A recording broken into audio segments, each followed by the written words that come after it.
Good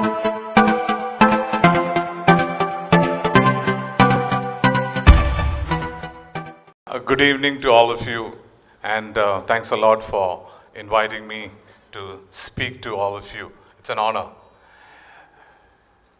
What am I going to talk about? Ajay and I discussed, and obviously I said I will talk to him. We talked to you all about the work we do, and we said, let's give a bit more pointer to that. I said we do lots of work. Then he said, let's take one that you work, which is interesting, which is actually, for example, about inculcating integrity among people. But I'm not going to speak about that project alone. I will give you a perspective about the multiple projects that we do across the world. But more than the projects and how we approach that particular problem, what I like to tell you about would be a new perspective and a new science that has emerged in the last 10, 12 years about dealing with human behavior. And that's what I would like to sort of leave behind with you end of today's evening. What I'm planning to do is to sort of take you through for the next 1 hour. So till 7:30, I'll possibly give you a feel of what we do. And then all the questions that you have, possibly I'll try to answer before I rush to the airport. Okay? Yes, I'm speaking about making Indians honest and other behavior changes. Just the other day, I was at Delhi and I was speaking at the power sector. Ministry had invited me for a talk. And so before the talk, they invited me because the power sector, of course, among all the other initiatives the government is trying to do, is trying to sort of make that more profitable. I asked the power secretary, what is your biggest problem? All the engineering problems as far as power sector is concerned, they've sort of managed it.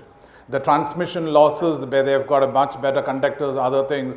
They've got far better now meters that could read this one to a better. Lot of those technological changes that they can possibly do, a lot of them they have done. But the biggest problem they haven't found a solution is the theft. People are throwing the hook out there and stealing electricity on a regular basis. And I was surprised to know that India actually produces as much electricity as what we need to consume. But a whole lot of parts of our country today are without electricity. It's because of these losses. The power sector companies are not willing to go to those particular places, or somehow they have to recoup these particular losses, so they don't really go out there. So 15,000 crore looks like is the amount of electricity that is getting stolen or is unbilled in this particular country. Government of India has spent 1.25 lakh crores to get people to not defecate in the open. Because when we ask people who are defecating in the open, why are you defecating in the open? They said, we don't have toilets. So the government has spent, and we have been keeping track of that. There could be corruption, but don't worry. But even without that, we have spent quite a few crores of toilets across the country. But 50 to 60% of those toilets are not used. That's when they came to us and said, hey, can you guys find a way to actually get these people to use the toilets that's there at home? Today, evening, 12 to 15 people who left home in the morning in Mumbai is not reaching back home. Because as they were coming to the office or as they were going back from the office back home, as they crossed the railway tracks, they got hit by a train. And this is the single largest cause of death in Mumbai city, unnatural death. In Mumbai city is people getting hit by a train as they cross the railway tracks. Railway told us, can you guys find a way to reduce these number of deaths? 1.5 lakh people die on the roads of India every year. It is costing this country 2.8 to 3% of its GDP. We were asked to find and said, can we get the Indians to drive safely on the roads? And I can tell you that the first project we did was very close to you guys.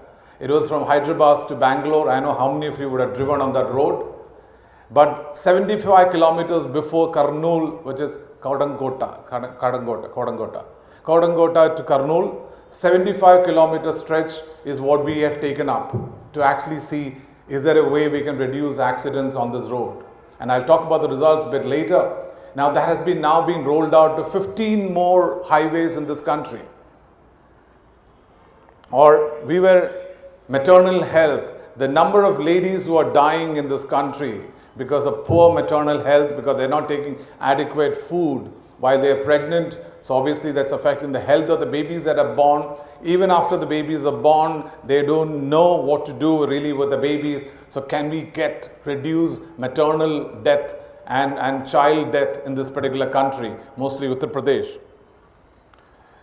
Government got about 220 million people in India to open new bank accounts under the Prime Minister Jan Dhan Yojana program. But the Finance Ministry knew one thing. It's far easier to get them to open a bank account, but hey, they came to us and said, can you guys find a way to make sure that these people use these accounts on a regular basis? Right now my team is working in South Africa, for example, on teenage pregnancy, because this is the most significant anti-AIDS program by Gates Foundation. Because they realized that one of the biggest causes of AIDS in South Africa and other African countries is girls, as soon as they hit puberty, they get into an active sex life. So can we guys can Final Mile find a way to now sort of delay the onset into an active sex life? So the problems that we deal with on a regular basis are very large. Recently, one of the large insurance companies came to us. They have about 15,000 employees on the ground level. When they come to sell an insurance policy to you, they promise lots of things and tell you a lot of things. But when 5 years later, when you go to sort of, you thought that's all you need to pay the money for, when you went there, suddenly the guy says, no sir, you have to pay this for 15 years. Then he said, no, the sales guy told me I'd only pay for 5 years. Mis-selling, dishonesty. The CEO called us and said, can we guys find a way to inculcate integrity into these guys? But they already told the problem is, these guys are leaving in every 6 months because the turnover in those insurance companies at the starting level is about 100, 120. And some of them within the organization said, if people are leaving on a regular basis, how will you ever inculcate integrity within that organization? We said, let's try. But one thing we knew, that yes, these are all projects that has come our way right now. But for the first 18, 20 years of my life, I was in the advertising industry, where I was trying to influence human behavior making 30-second commercials and making press ads on a regular basis. But I knew sitting inside about advertising industry, I knew one thing, that I wasn't doing a great job. Because somewhere I knew initially, I thought that I'm not practicing what has been taught to me in my MBA days. But later when I saw the failure rate of almost everyone who's involved in human behavior management, failure rate being very, very large. M&A failure rate is 90%. Change management program 70 to 90%. So anything to do with human behavior, our failure rate is Six Sigma level.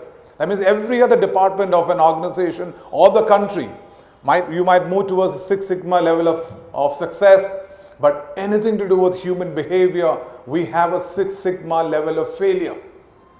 But why? But I initially thought and said, is it because we are not practicing what's taught to me? Or about 10 to 15 years back, I asked myself one question. Or is it because the theory on which we've been developed, on which we have based our practice of human behavior, those theories itself was wrong. So I went deep into to study the very theory that I used to build and take a deep understanding of the human behavior. And I realized that when it comes to human behavior, now physics and chemistry and mathematics we studied it long back. Even in India, we had a mathematical history for hundreds of years. Actually, human behavior, we really started studying just at the beginning of the 20th century, end of 19th century. That means human behavior as a science is a very new science. And all that we know, a lot of things that we know about human behavior actually came from a science which is a bit more earlier than that, which is classical economics. So a lot of our approach to dealing with human behavior has actually come from classical economics. And obviously, there were psychology theories like behaviorism, Pavlov's theory, cognitive science, psychoanalysis by Freud, the transaction analysis, Maslow's theory. As V.S. Ramachandran, the head of neuroscience, says, there were theories, but none of them, as he said, none of those theories could actually explain all aspects of human behavior, which means human behavior is a science without a fundamental theory. There's no one theory that explains all aspects of human behavior. Now, then you know why we are making such a fundamental error. It's almost like physics before the theory of relativity. It's almost like biology before the theory of DNA or chromosomes really came in. But based on this classical economics and psychology theories, I think we have constructed a certain belief about human beings. And one is, we are all rational people. Sorry, we are all conscious. I know what I'm doing. I'm standing in front of you and I'm talking. So if I ask you, I ask sir, why did you wear this today? He say, yeah, Biju, I know it's going to be cold, so I wore something. So you know, we are all very conscious of what we do. So many times, even in judiciary or in market research, all that we believe is to know why did you do what you did. I had to just stop you and say, hey, why did you do what you did? If I ask you that, he will tell me. Or second was, the belief was man is a rational human being. So given any situation, we will evaluate the multiple options that are available over there, and then finally, after much deliberation, we will choose the most optimum decision. That's been our belief. So the construction we have of human beings is that we are conscious and rational beings. And look at our whole approach to dealing with human behavior. Because he's so conscious and rational, all that I need to tell him is, hey, don't cross the railway tracks. It's dangerous. Or don't drive too fast. Or don't tell him, danger ahead. So our whole approach, and many a time when it comes to alcoholism, not paying taxes, take any problem, girl trafficking, rape in this country, our solution is build awareness. Now you tell me, which guy in the world, before he approaches the girl with the wrong intention, knows that what I'm doing is wrong? Forget about raping. You need to be told that what you're doing is wrong. But our approach to dealing with, which alcoholic knows that what he is doing is wrong? I think somewhere in our whole approach to sanitations and all of them is awareness. By the way, let me say, in quite a few cases, awareness is not that I'm saying it's not required. It is required.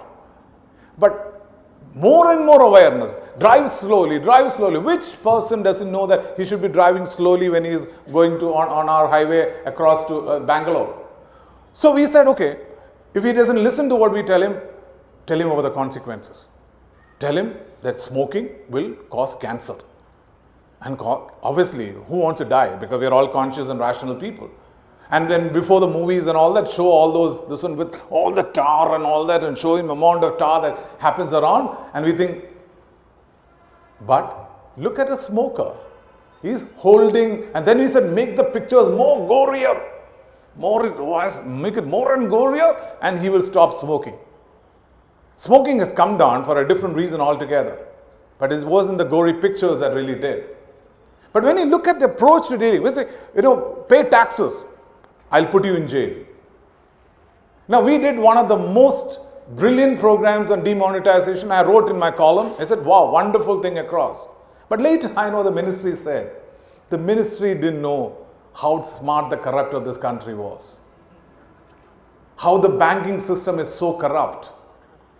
None of them expected all that money to come in. All that money and more money came back into the system.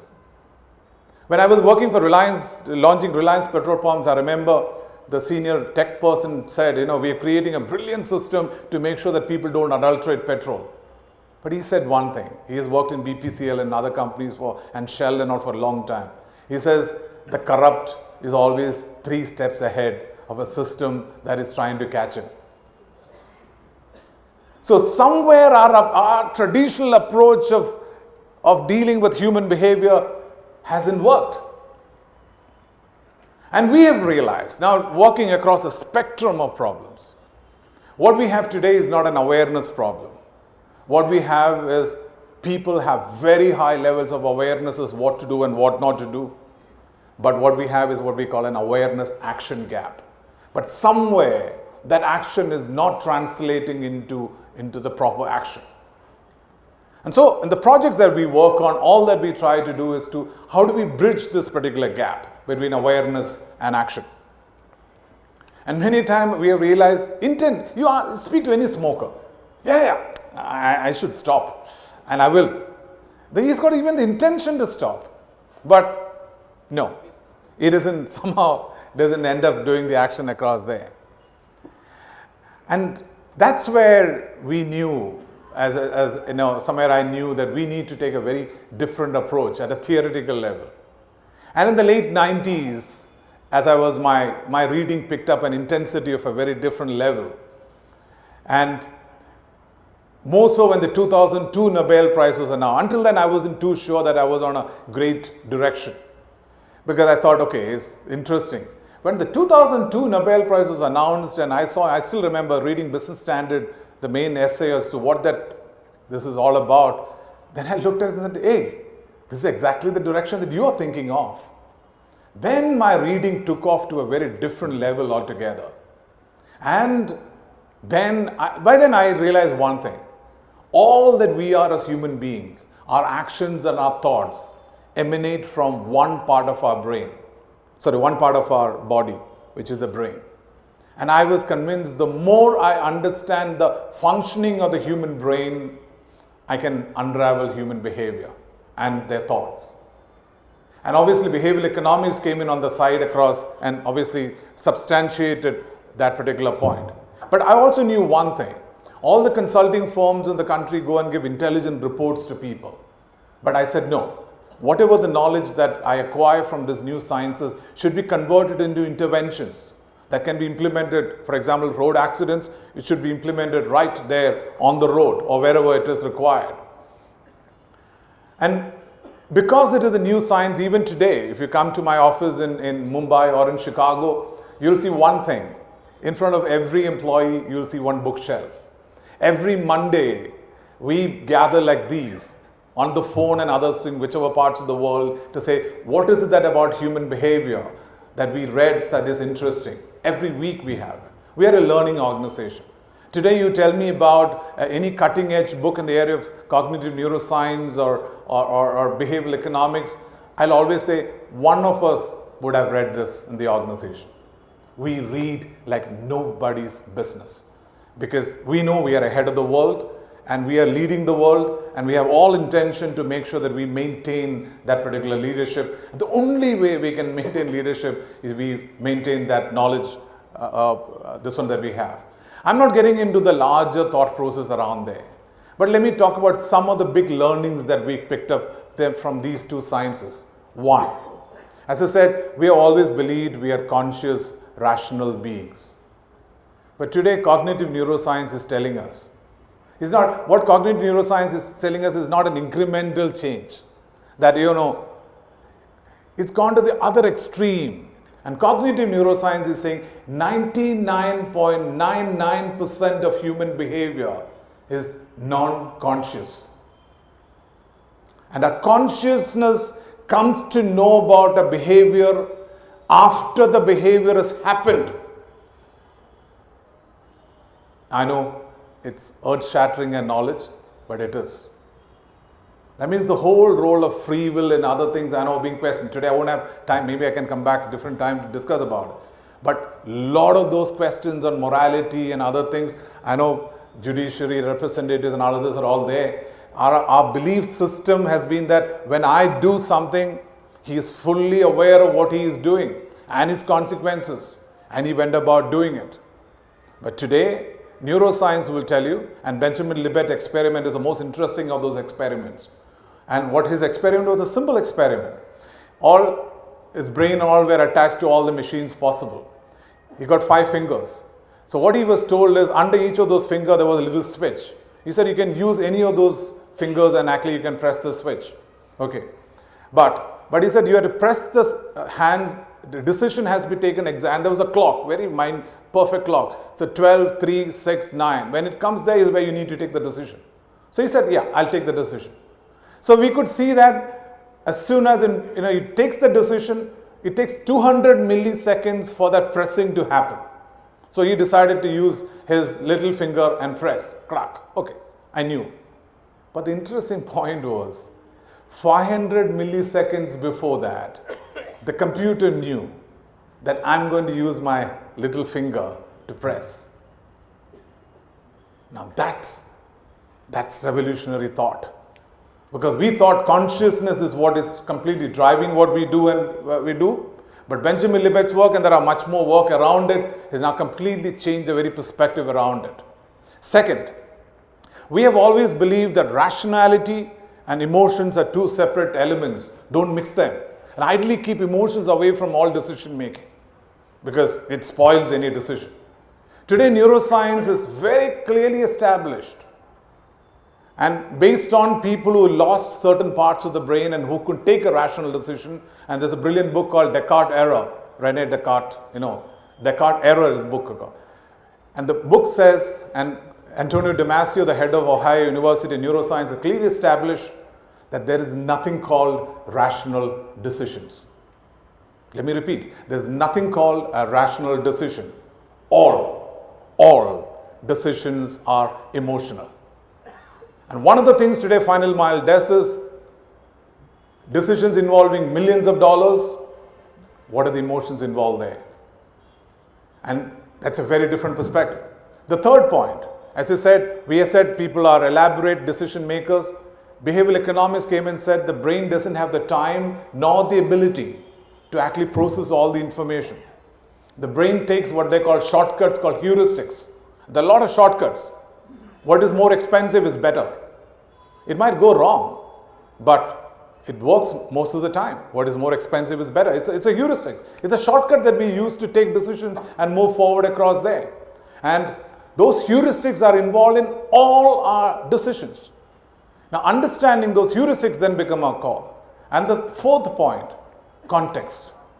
Context determines everything. I know when the Delhi rape happened, we said, oh, what sort of boys they are. What are they? They should be massacred. They should be slaughtered. Yeah, maybe you can say all the things. But one thing I can tell you now, understand, if you and I were born in the same context, grew up in the same context, and in that night we were in the same context as along with the 3 other elderlies and other things, and a girl was there, the chances are that you and I also would have been doing almost the same act.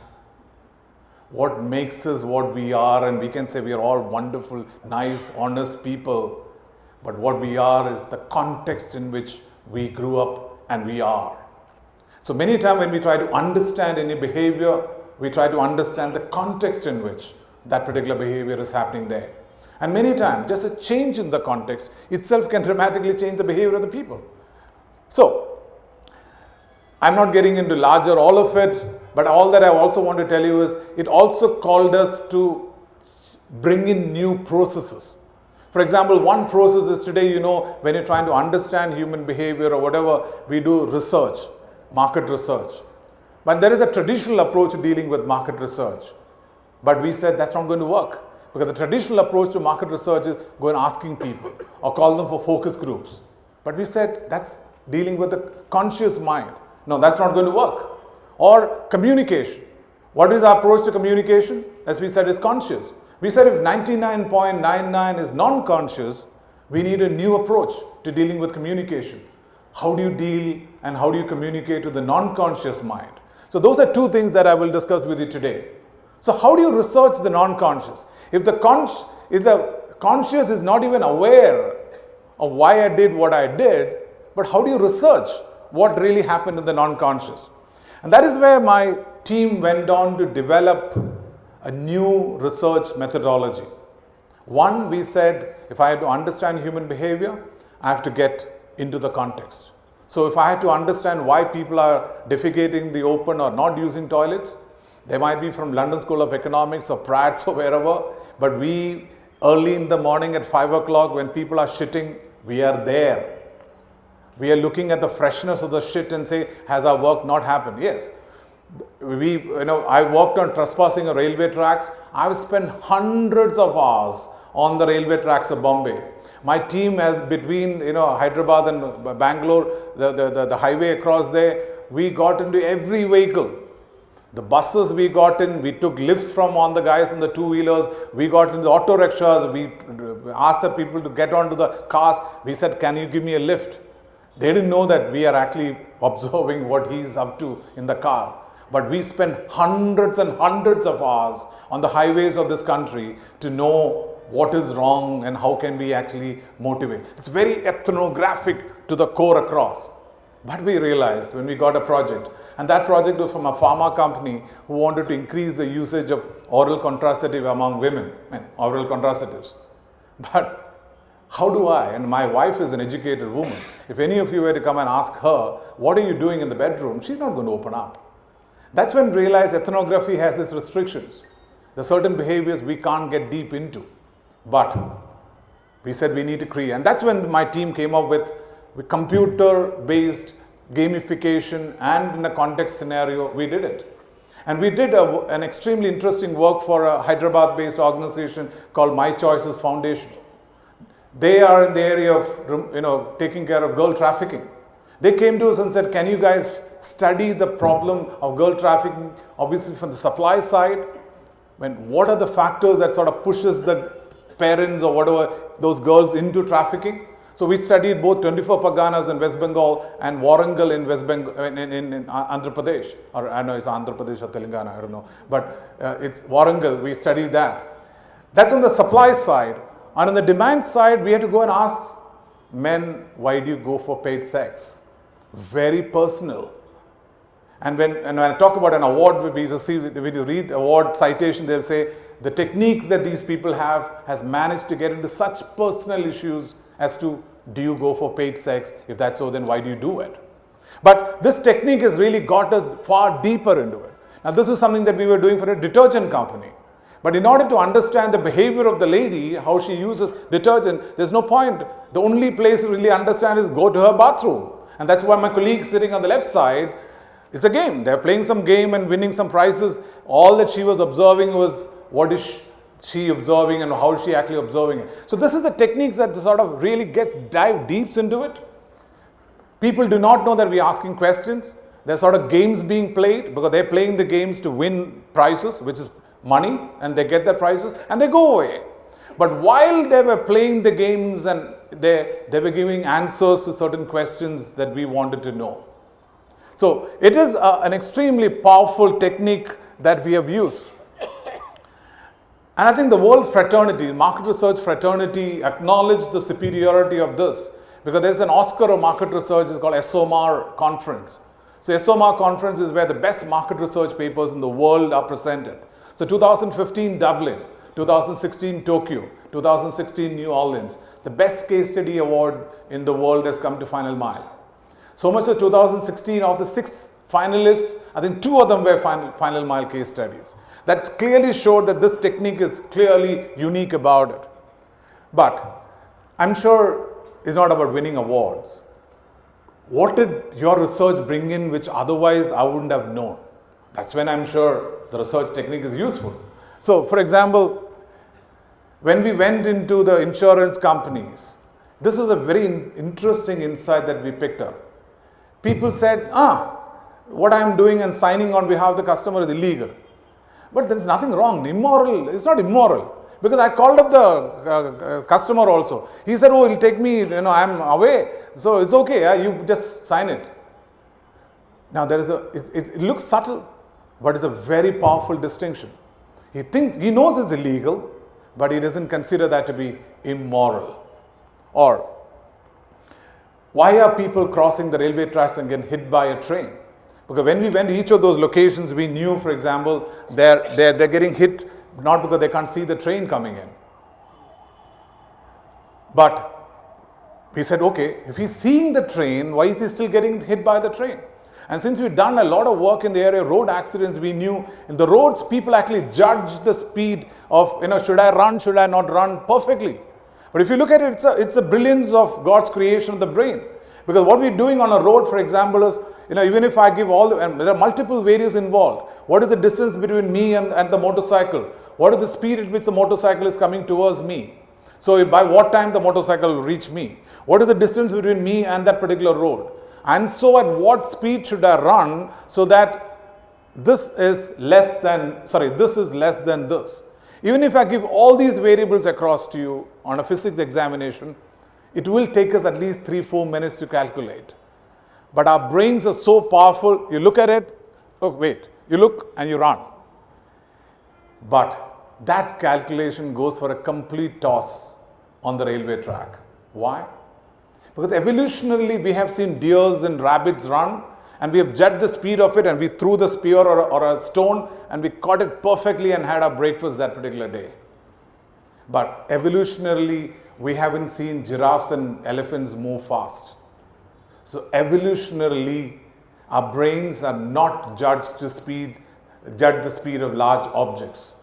Because large objects start moving fast, aeroplanes and ships or whatever, or trains in the last 150 years. And 150 years is a very short time to nowhere to make our brain to make adjustments. So I see the train, I can cross because I'm somewhere the track is there, it's fine. I drew, the train is much closer than what it is because I saw the distance of the train. And today's studies are showing, from our research we found, people are underestimating the speed of a train by 40%. Now that's a huge underestimation. Now that is an insight which is suddenly then turning the whole question, of why do 15 people die in Bombay every day? Or one of the interesting things we found, we did another project for the railways that was at unmanned level crossings. Again, we found very interesting thing.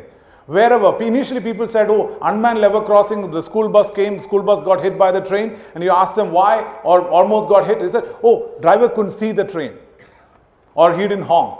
Today now we know honking is a constant factor.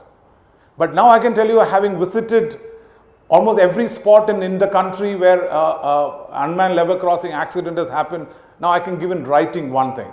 Wherever the visibility of the train is poor, because of a tree or a hill or something, accidents there will not happen. Wherever the visibility of the train is so good that I can see a train coming in from 2 kilometers away, that's where the accidents will happen. When we started working on the road accidents, ILFS is our client. We have 400 kilometer stretch in Rajasthan. It's between Kishangarh and Halmangar. 200 kilometers of it is all curvy roads across there, and 200 kilometers all straight, brilliant roads with 3 lanes, with median opening, all wonderful. But one thing we found, for every accident that happens on the curvy roads, 4 to 5 times more accidents happen on the straight roads. And we realized one thing, as India is making better and better roads, as the Golden Quadrilateral is becoming and creating better and better roads, the number of people who are dying has tremendously gone up. The question is why? And that's when we came across a deeper understanding of the brain and said, greater the perception of safety that we have, greater will be our brain's tendency to take riskier behaviors. Assume you've been driving a normal car and suddenly your friend came and said, hey, I bought a new car, it's got ABS. What is ABS, man? Even if you brake, it will sort of don't swerve, it's perfect. Okay, let me take the car. It drives. What do you think will be the speed at which you will drive? You assume the other car normally used to drive at 50, 60 kilometers per hour. Now you've got an ABS car. What is the speed at which you will drive? It will be 75, 80, 85. We compensate for it. So the net effect of seat belt and other things is that we have made people a bit more riskier in their behavior. Please don't get me wrong. I'm not saying that we shouldn't have a seat belt or we shouldn't have an ABS. All that I'm trying to say is that just because of a seat belt, if you think we solved the problem, we're completely wrong. When you solve a problem, a newer problem emerges. And our behavior has a tendency to sort of evolve with the things around there. So this is called risk compensation. This is all ingrained in our brain. Evolutionarily, they're all kept there for a different purpose altogether, but now it's all happening for a different reason altogether. And that is why we work on factory safety for some of the corporates in this country. And we have found one thing: the trainees never lose their arms inside a machine. But the trainee has been told, no, that's dangerous. Okay, sir, I'll do it. The man who will meet with an accident, and I know quite a few would have been worked in corporate life, is always the man who's been dealing with the machine for the last 20, 25 years. His hand will go one day. Because as you do an activity, initially there's a feeling of risk. When you repeat an activity again and again and again and again, the feeling of risk that is attached with that particular element goes down zero.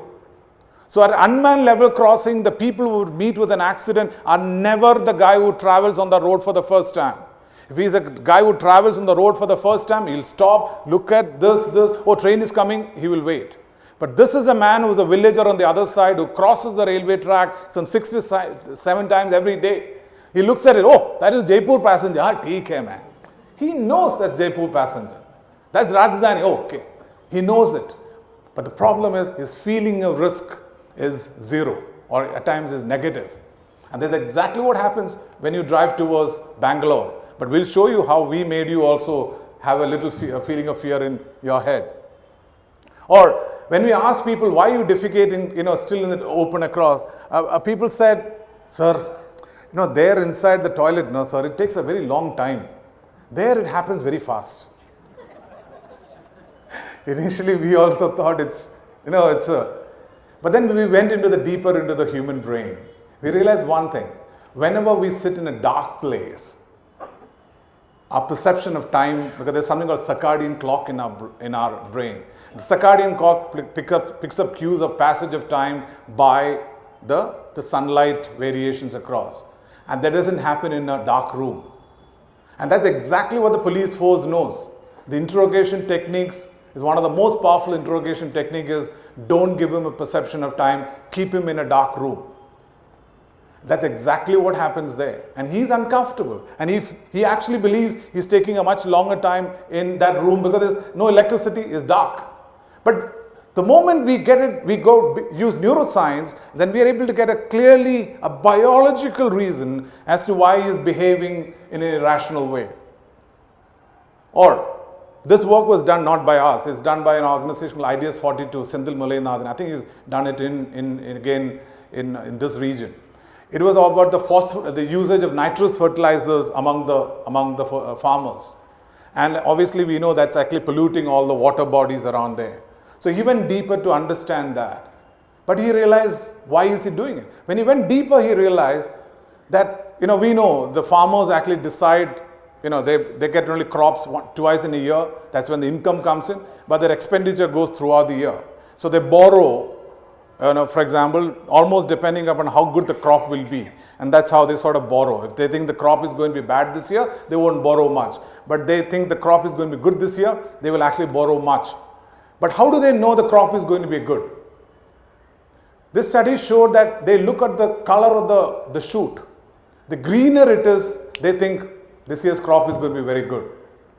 And what does nitrous fertilizers, whatever the sunlight fertilizers do, it just adds greenness to the shoot. And the greenness of the shoot has got nothing to do with the quality of the crop end of the year.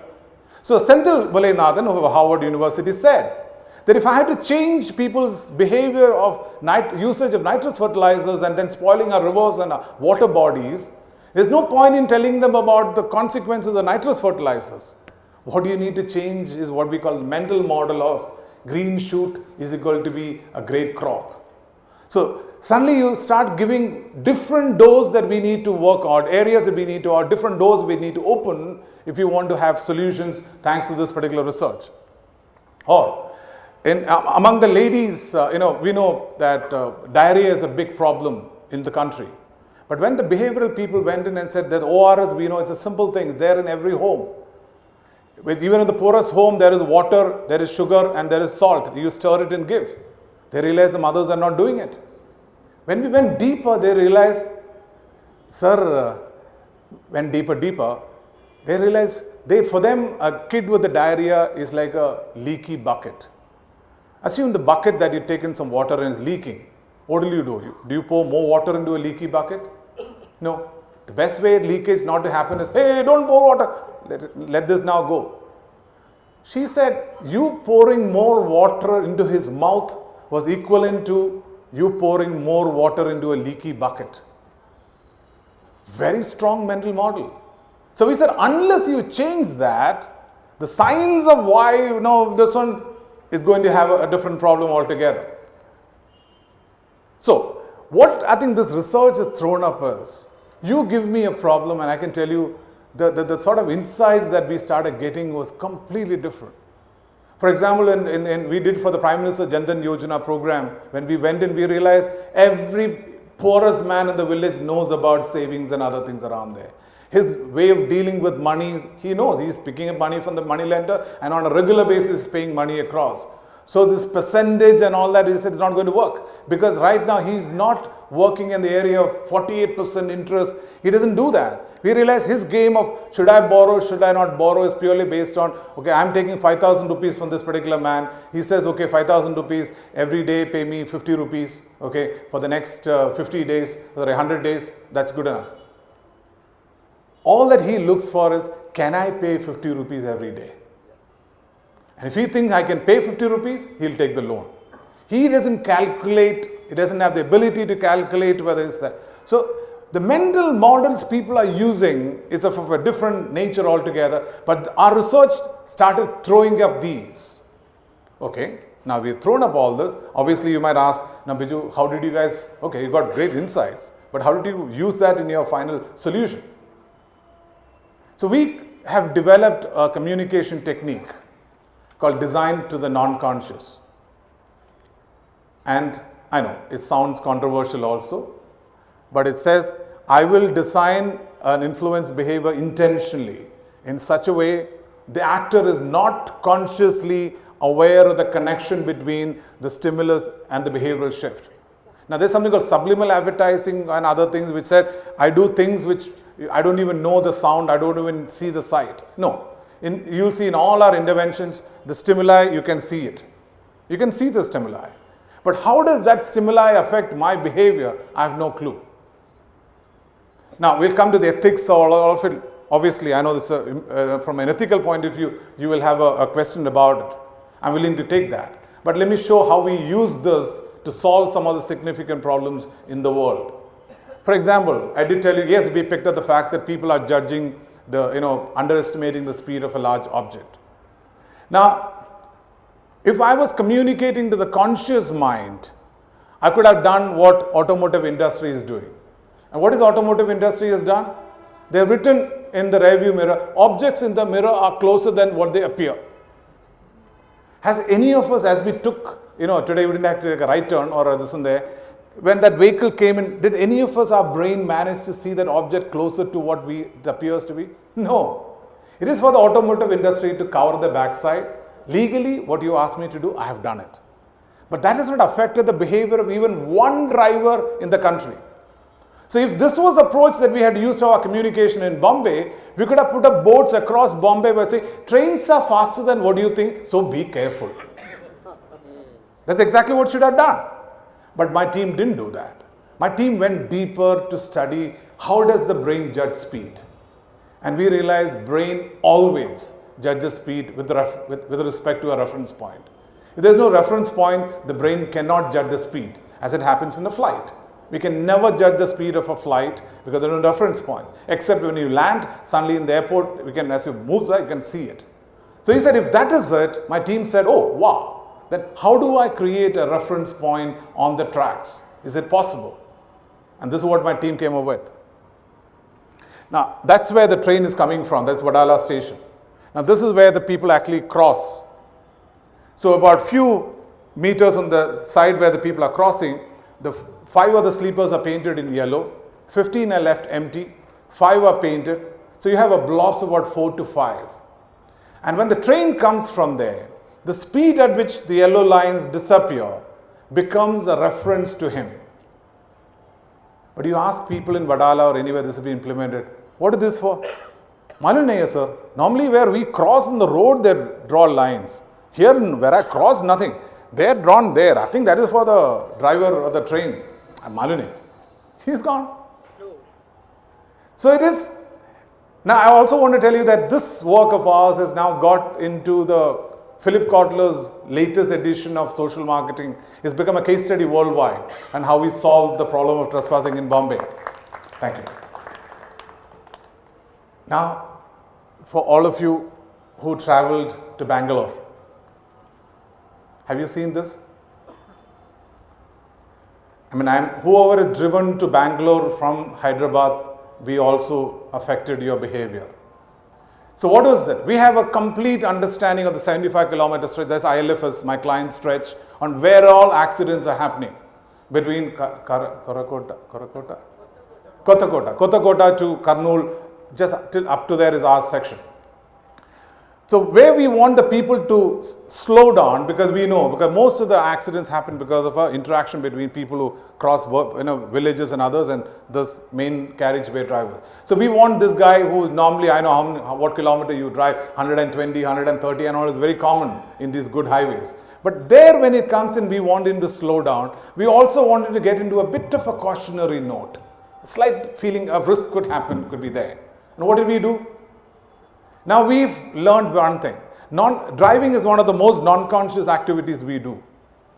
None of us think exactly where, which gear, this and none. It's very, very completely non-conscious what we do because we're chatting with our friend or this one there. That's a conscious part of it. But all the other things we do is non-conscious.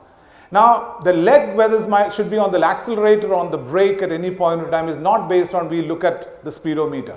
We don't do it.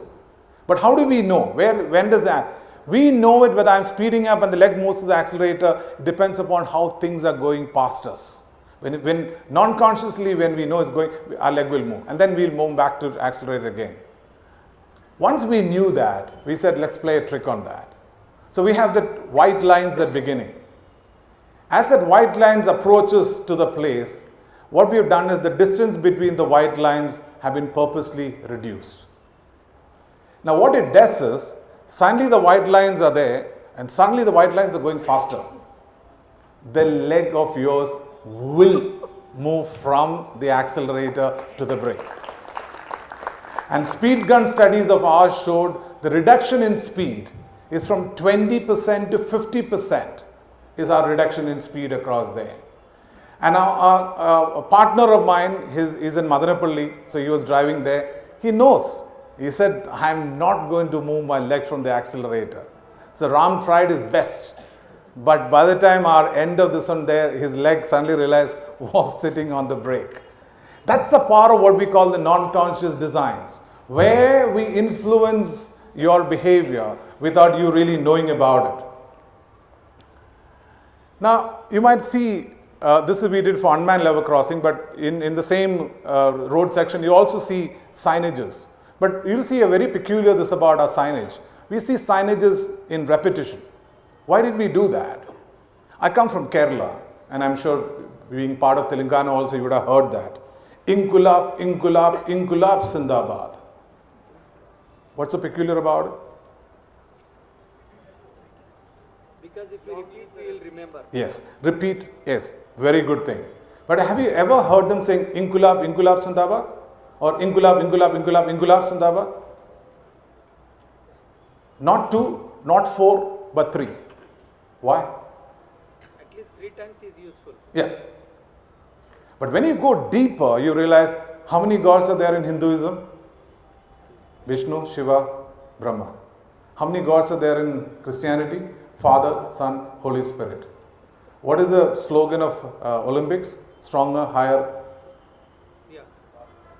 Power of 3 is one of the most brilliant constructions from a design and a communication perspective, with the power of repetition.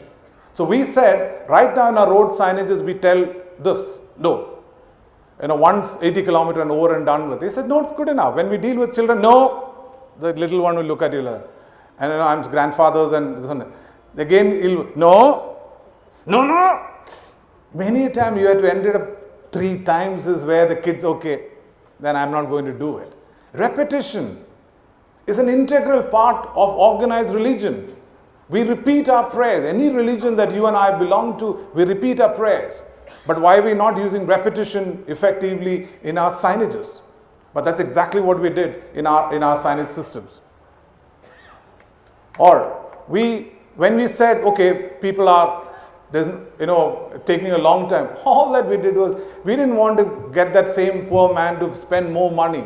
We just got him to cut a little window on his toilet window, and for the ladies to have a privacy, we just put a curtain out there. And we found the usage of the toilets dramatically went up. Or one of the big issues that we worked in India was TB, because we are trying to eradicate TB. One of the biggest issues that's happening, we are spending millions and millions of rupees there. But the whole program is getting wiped out because first 2 months, because they go to the dot center and put the medicine in on a regular basis, that's happening. Next 4 months, he goes to the dot center, collect the medicine, and despite phone calls and reminders, he's not popping the medicine in. And that is leading to a drug-resistant tuberculosis. So we said, how do you get these guys to use it more? And one of our solutions has been, now change the colors in which it is. As where he considers, oh, it's okay, and I think I don't have to take it, where we purposely push the colors to a much darker side across there. We today work with financial institutions and others. We realize just a change in the script of the call center employee can change your behavior. For example, it's another example, it's not ours. For example, I know at times we call up one of these restaurants and say, oh, I'm coming at 9 o'clock for a dinner, so please book a table of 6 for us. Okay, good. But that day someone said, oh, that's not good, man, and you go off somewhere else. And this guy is waiting till 9:30, 9:45 and he's lost his business because he was expecting. Now suddenly a small change, what they did, and all that the person, when he booked, they said is, sir, if you, due to any reason, you will cancel the order, will you give us a call? Just an addition of a script to the hotel person, your chances of calling up and saying, I'm not coming, went up dramatically. So you might think, call centers are ineffective. If you use this particular science and make the appropriate script, the way we react to those then becomes very different. One of the insurance forms we said, we said on a check we don't give it and say sign it. But we just, the change of fonts and the very look of that particular form can make sure that you won't allow anyone else other than you to sign on that particular form. Or the power ministry. One of the things I told them is, you want to make all the Indians more honest?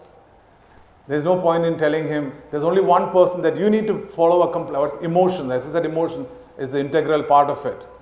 Because if you tell them they pay, this one they'll say government doesn't give us roads, why should I don't pay to the government, all that will happen. But there's one thing. There's one set of people that we'll always teach honesty to. That is to our children.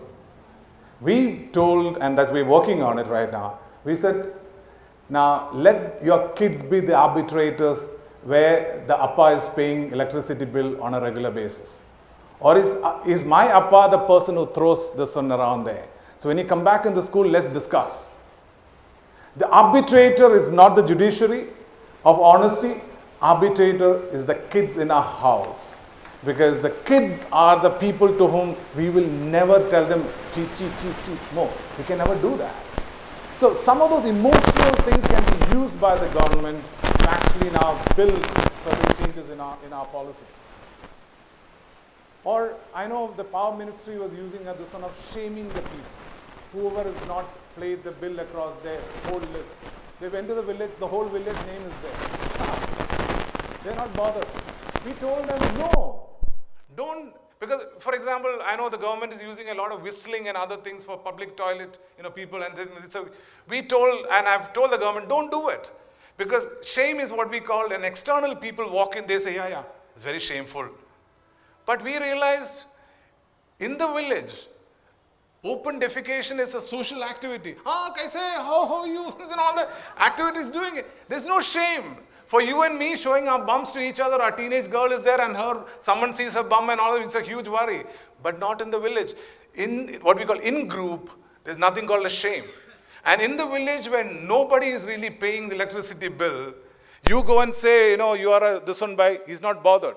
But instead, we said, there are only two people paying the bill in that say, put them as honor them in the village.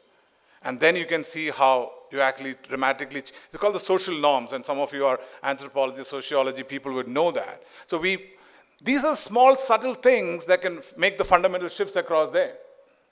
But just because I showed you one or two solutions across, I wouldn't say that, all our solutions are very simplistic. It is not. As I said, each of our problems are very complex things. And each of them, road accidents, we have the lines there, we have a signage system for the main carriageway drive, we have different signages for the people who are coming into the roads across there, we even have a different recording system for the people when an accident happens, how the recording people actually takes this from there. So we created a whole system to do that. And so the system is what really does the job. But the advantage is that we, did the job on trespassing in one of the, the Vadala station, where the death rate was going up the highest in Bombay. So there were 17 deaths that had gone up to 23 deaths in the next 6 months. It's one of the highest increases. So I told the railways, give me that station or that particular one, and we'll do it. The next 6 months, we stepped in, we reduced the accidents to 9. And then people said, will people get used to it? And those were the early days. And I said, I have no idea. Let's put it up for 6 more months. The next 6 months, the accidents came to 1. And then year on year, we reduced the accident rates in Bombay by 75%. That 75-kilometer stretch that we're talking about in Kurnool, we have reduced the accidents in that stretch by 60%. 60% of the reduction. I was meeting the CPO, who's now become the DGP of Telangana a few days back, and I told him, he said, did you do that? And is that the numbers? I said, yes. So we didn't know about it. Yes, now we're working on 15 to 16 highways across the country to actually reduce. But the road accidents are many times I tell my team, the road accidents is costing this country about 3% of its GDP. So I tell my team that by reducing the accident rates in a road accident by 60%, final mile, I can almost tell the finance minister, take 1.5 from us, addition to the GDP. But that's the significance of what we do. But what is the cost of it? It's very little. And I think over the last 10 years, we've worked across a spectrum of problems. But in each of them, I think we have managed to show measurable behavior changes. We are not interested in changing attitudes, because that was our traditional approach to changing behaviors. Change attitudes and behaviors would change. And today what we say is change behaviors, non-consciously of course, and the attitudes will obviously change. And that's what we've done. So, give us any problem, give us any behavior problems, we are confident that we can change it. But obviously, the way of using that is a very different one, which is using what we call designing for the non-conscious. But one of the things I really found is that one of the best users of our new knowledge are not the so-called professional companies, MNCs, they're not. One of the first organizations to adopt this knowledge was Indian Railways. Now, the government of India, I sit with a lot of IAS officers.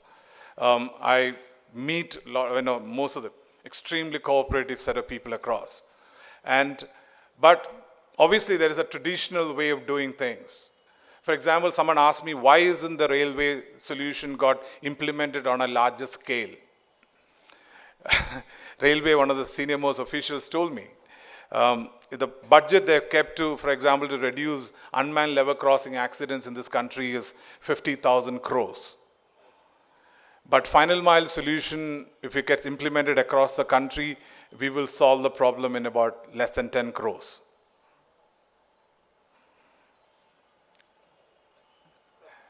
So, yes, we have solved a lot of problems, but there are certain problems we still haven't solved in this country. But thanks a lot. All that I want to discuss with you and take you through was, there is a new way of dealing with human behavior. And Saturdays and Sundays I speak to in my church, because a lot of parents are worried about why are teenagers behaving this way, why are they so rebellious, they're valueless, our generation was so good. Just yesterday I was telling all the parents, no. From a neuroscience point of view, I'll give you a scientific explanation for it. Because the brain is an evolving part, and the teenage years is time when the brain actually goes through some of the highest levels of pruning around there. But about 12 to 13, by the time a kid hits puberty, the reward systems of his brain are fully mature. So seeking sex, seeking speed, seeking thrill, seeking risk-taking, all that is fully alive and active by the age of 12 to 13. But there is a parts of the brain which says, hey, don't do that. Just slow down. This is the prefrontal cortex. The prefrontal cortex reaches its maturity only by the age of 24 to 25, which means every other animal is actually active and alive within a year or two. In 3 years, they procreate. But the human brain is such that it reaches its full, although we say 18 years, I can vote and all that, let it be. But neuroscience will tell you the brain reaches its full, where prefrontal cortex is fully active, only by the age of 24 to 25. Which means the age from 13 to 24, the kids know the risk and other things, not because they don't know about it, but the reward systems push so much, and there's no control systems around there. And they do all the things around there. It's not because they don't have a value system. And neuroscientists would call it developmental gap. It's a biological problem. So once you start looking at those, you start now looking at our teenagers in a different way. But all that I want to tell you is Final Mile uses these. But much before we started using it, the organized religion, the politicians of this country, the government of this particular country, the terrorist organizations of this country have been using this science for a very, very long time. And I can't tell you who it is, because there's an article I wrote and finally they said, let's discuss more. Because terrorism has changed its very face. Earlier, someone had to get RDX, someone had to store it, someone had to take a timer, all that. But today, a terrorist, all that he needs is a truck. He can just drive into all of us. That means the very construct of terrorism has dramatically changed there. So how do you stop terrorism? They said the only way is, I told them, is that there's a teenager they pick up from somewhere. Then for the next 6 months, the teenager goes through a certain process of his non-conscious and certain training program. And to me, they're using all these things that I'm talking about. And the only way to unravel and deconstruct what he has done and then reverse the whole process is that we use the same technique now to reverse it back to and make him a good citizen. So today, to me, this is the best way to handle some of the most significant problems in the world, including terrorism. And I think that's what we discuss on a regular basis with different people. So I just wanted to open up to you, saying that let's be optimistic. Many times we give up, saying that this country won't change, nothing in this world can happen. For example, I wrote an article in Mint, and there's a column, I have a regular column. A lot of people say Indians behave only when they go to Singapore and this and all that. I said no, because I was asked to study the problem of suicides in Calcutta Metro. So I went there 6 months back, when 3 to 4 people commit suicide in Calcutta Metro every day. But when I went to Calcutta Metro, I realized one thing. When I was in Calcutta in 1990, the metro was just opened up. And now it remains exactly the same. There's not a single sheet of paper anywhere. And then I wrote that article in Mint saying that why there are no pan stains in Calcutta Metro, Delhi Metro, Bombay Metro, Cochin Metro. The Indians that we are, we spit and throw sheets and paper everywhere. But why is it that when we enter our metro stations, church and temples, obviously we know why it is. But why in the metro we're managing that none of them even dirty it? The more we unravel that, there is goodness in all of us. I think when we talked about the girl trafficking, our solution was finally on it. We said, it's the goodness. Each human being is a good person. Get the goodness out of him. That is resided in his brain, and then use that. I think we can solve a whole lot of problems in this country. Thank you. Well, coming after the talk that we did right now, the exhibition is about environment and sustainability, and it's titled Denken, pretty much close to what you're saying, realignment, rethink. And it's about the 4 elements of nature that are obviously being exploited, and how can we rethink solutions that would take us closer to the nature itself, either restoring it or at least putting, keeping it as at status quo. So the exhibition really is an interactive one.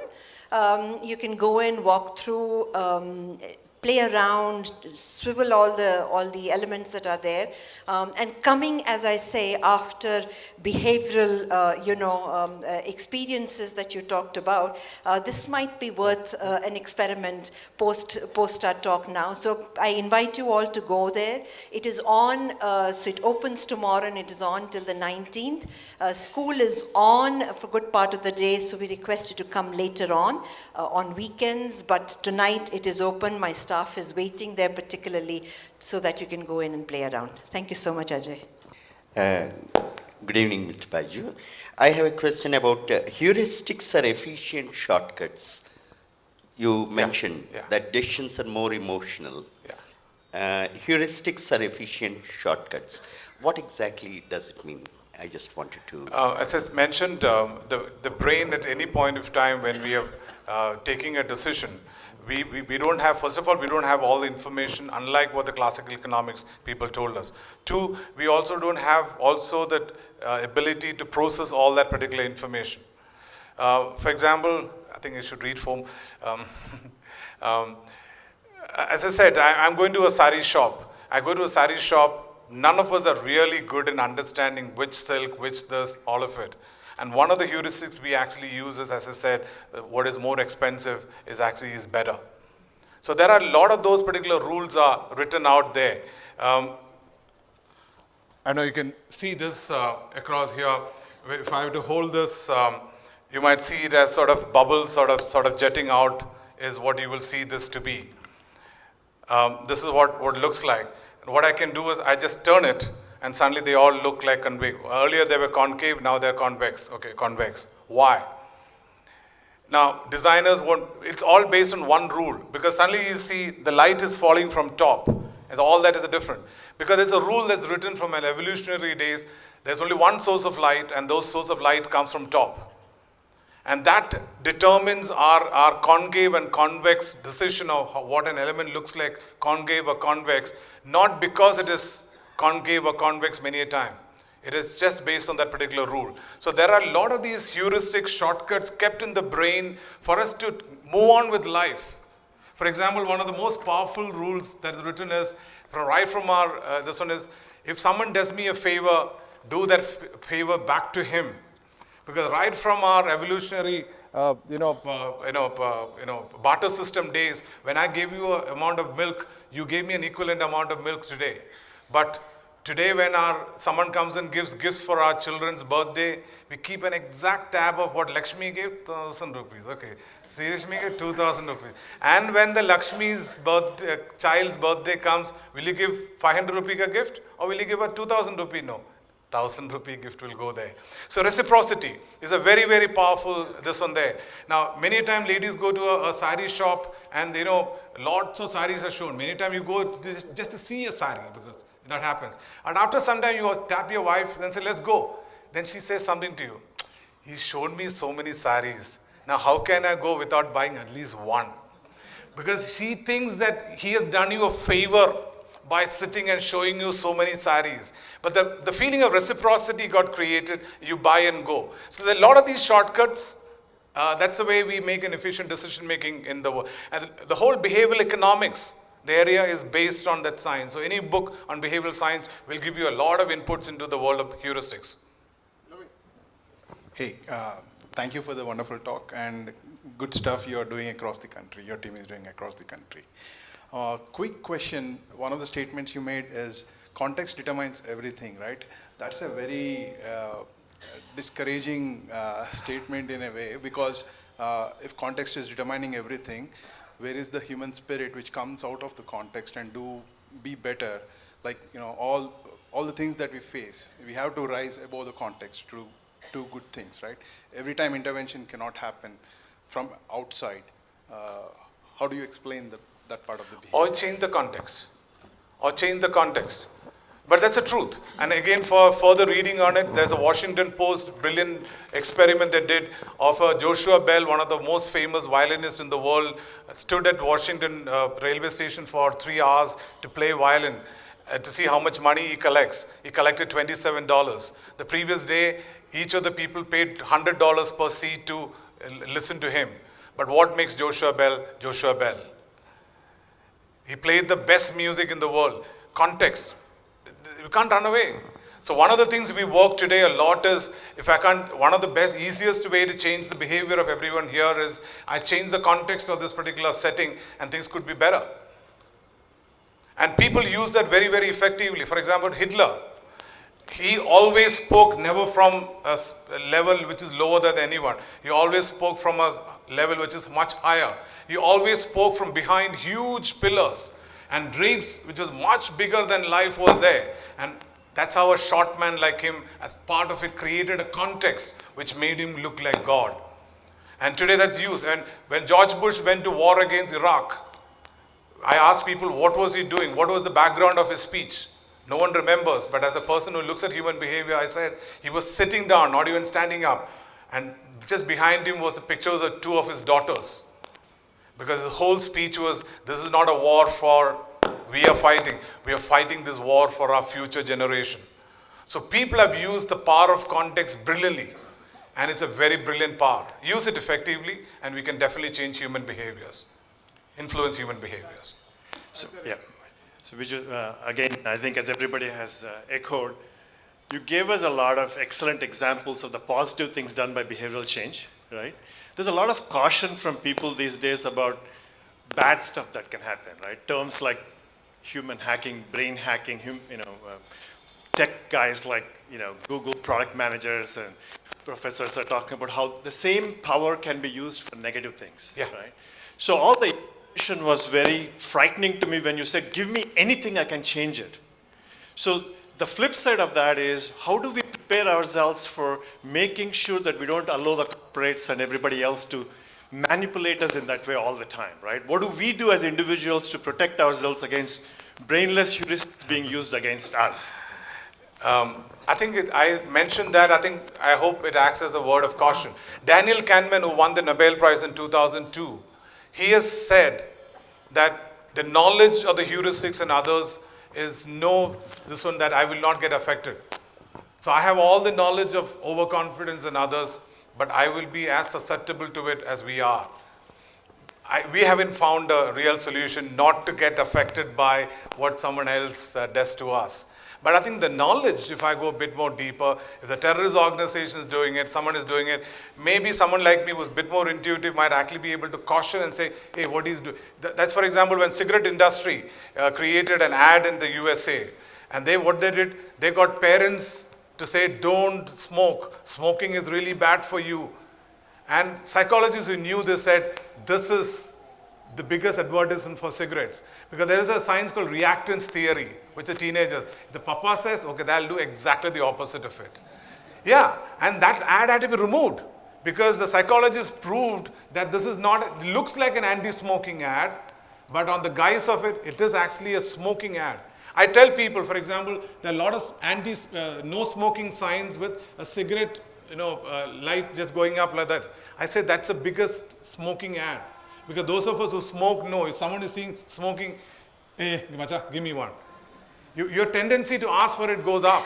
So when you see a lit cigarette, even in a signage, maybe there's a cross over it, but your brain picks up the lit cigarette and your nicotine senders pushes that up. So some of these allows us to say that these signages are not good or they are actually influencing in the wrong way. But overall, knowledge doesn't really help us to not get influenced by it. Hello, sir. Yeah.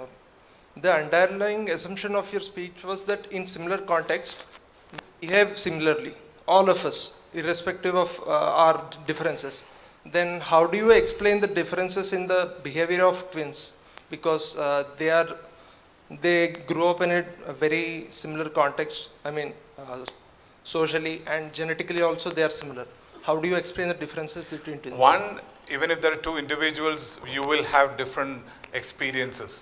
So today, unlike nurture or nature is not either or, it's both. So even if genetically you're same, but the way you're nurtured and so the environment that you grew up does affect you. That's one. Two, I'm not saying that it's completely. I only said it to just give the more importance of the context. So I wouldn't say context is completely determining you. There's no way I can get out of it. No. Many times as a speaker, I tend to show it to talk about the importance of it. So, but the environment does affect you, and I assume the environment remains. And studies have shown if I keep two genetically same people in two completely contrasting environments, they grow up to be two contrasting individuals. That studies have been done, and that has shown that. Hello, I am Thomas. I'm a financial advisor for last more than 15-16 years. For 15-16 years, I've been trying to tell people the right things, but they are, most of them, they don't want to listen. Is it because of the fear of truth, or is it because of some complacency? Two things. Both are related to the brain. Our brain started thinking of tomorrow only about 8,000 years back when we started agriculture. Otherwise, we all live for that day, we ate and then moved on with it. So when we're talking about savings and other things, remember, only 8,000 years back we started thinking about it. It's a very recent phenomenon. The second is a more important thing, which is when I think I've written an article on it saying that there's the present self of ours and there's a future self, which is us 10 years down the line. But when we think of a future self, the same parts of the brain that thinks of a stranger is what gets active when I think of me 10 years down the line, which means there is no emotional connect between my present self and my future self. Sir, from this January, I'm starting an experiment based on Daniel Kahneman and Vernon Smith, Amos Tversky, and as old as 1949, one more neuroscientist is there. But I will be educating about 18 types of mis-selling and 17 mind diseases. But the people at the help, whenever I tried, they scolded me, they said, no, we don't believe whatever you say. That's why I said. That is complacency. Rationally, we'll say, of course, retirement, I should take care, but there's no relationship between our present self. We are all, the sons of eat, live, and drink for today. That's what evolutionarily for millions of years we were. Thinking of tomorrow and saving for tomorrow is not a normal human behavior. Once we know that, we need to work and how can we make them think of today. So, yeah, good evening, sir. Yeah. So in consumer behavior, consumers are more often to make mistakes time to time. Wouldn't the market fix this? And second question is, in the financial world, risk and uncertainty are not identical and are more often confused. How do you deal with this? Risk and? Uncertainty. Yeah, I agree. Risk, when there is uncertainty is where all the biases of human behavior comes in. And uncertainty is a huge big problem where we are not able to think rationally at all. Risk, we are not able to assess and evaluate risk at all. Human beings per se are very bad evaluators of risk that's involved in any situation. So it's where all the biases, as we call it, all come in risky and uncertain situations. And that's where actually our science is most useful too. Most useful. First, I'd like to congratulate you for the speed control solutions that you have put in. I think they're quite innovative. My question is actually an observation with regard to your statement regarding the African girls. You said that early puberty girls are sexually very active. I thought that statement shows an inherent bias for a market researcher. What did you say? Because I don't think it is one-sided, definitely not. That's hope, and let me get it. That's a problem which Gates Foundation told us. No, I think that statement itself should be changed. It is not gender sensitive. No, I didn't hear where the problem is. So I was. Girls are sexually active. I think that's not an acceptable statement. Okay. Girls and boys. Okay. Yeah, but in South Africa, we realized the relationship is more between the young girls and older males. So there is a difference. And this is called the whole sugar daddy concept. We're working in Tanzania also. What we realized is the older males who are a bit more richer is what is using all these young girls. Because there are these beliefs among the older men that if I have a sex with a virgin and a young girl, even my AIDS will get wiped away. So we haven't really seen where it's not between young girls and young boys relationship is not what we're finding. Oh, maybe I'm not still able to get it. So I don't mean any disrespect to anybody. I was only talking about a problem, and if I've said it, then I'm really sorry about it. What is also important to understand is that that is a finding which has been derived at. Now, it is not normative. It's not an issue of judgment. No. It's a question of what you found. In market research. Yeah. By the way, We're still studying. Biju writes periodically in the Mint. Feel free to read it. Very interesting column. No, mine is appearing tomorrow, day after my column appears, and I think that would be interesting from a gender perspective, is where I'm looking at the impact of Harvey's case. This one that has happened.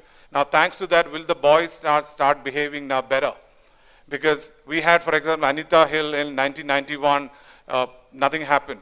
But one of my articles is focusing on is that the way things have now worked in the US and the way things have gone forward from Harvey, looks like the men will not be as confident in taking advantage of the girls the way they are until now. That means this is the beginning of the end of the male hegemony, is what my day after tomorrow's article will be on.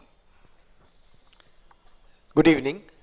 I just want to ask, because India is the youngest country, please suggest us 3 books that we can change behavior of our kids at home. Most of us have young kids and some of our young here. I think a lot of what I speak has taken from multiple areas. Neuroscience itself is so wide. So there's no one book that I normally recommend to solve. None of them are there. That's unfortunately. Even as far as kids are concerned, it's all, I take this learning, and then when I called into church and others, I tend to speak to parents. Then I prepare based on the science and tell about what the parents need to take care. I haven't found a book that actually captures child care or teenage care from brain book that is written. I haven't found it. But I have taken it from other brain studies that I've taken it and then I have applied it there. Okay, one more very short one. See, you have been talking about this, and you have been with the influencers, IAS, IPS, you have been moving around in the central. Have you suggested that in curriculums, maybe at our +2 or graduate, the course should be introduced on behavioral science? No, I think what I have done, because I don't have the ability to change the overall education system, but I belong to the Catholic Church, and I think the Catholic Church, we have actually began certain courses, and we have something called catechism classes every Sunday. There's a certain change in the syllabus we have brought in, because our science is very clearly saying, for example, that if the pornography is actually the biggest addiction today, and we don't even deal with it. It's a huge problem affecting our teenagers. The premarital sex is a huge big issue that's going to really, and studies have clearly shown how it impacts the very construct of the construct of marriage per se. 2, scientifically it's been proven that arranged marriages is far superior to love marriages, scientifically. So I use not spiritual, but using the science, I prove that, and all religions have sort of spoken this. And why, when the religion spoke about some of these, actually there was a science behind it, but that they couldn't explain it. Why you shouldn't indulge in premarital sex, and why you should walk to the altar or walk to the marriage as a virgin. But today's science, and I think some of you have read Economists would have seen that. I think a year and a half back, there was an article on chastity, why is after all great good. Or I think Sheena Iyengar of Columbia, I think Baba Shiv of Stanford, they have studied the arranged marriage system of mostly of India, and have proven that the decision is called based on decision field theory. The decision collection or information collection process that we use in arranged marriage is far superior to an individual going and meeting a girl and saying, oh, let's get married. So there are, in our traditional systems, there were a lot of practices, but today the science is able to now get deeper into to know why they were, after all, always right. Sir, we'll take 2 questions. One from this. Yeah. You're finding that the subconscious responds and reacts even before the conscious mind works and responds. Perhaps does not account for individual differences. So is it a chemical reaction that sparks the subconscious mind and leads to that response? The whole brain process is an electrochemical reaction.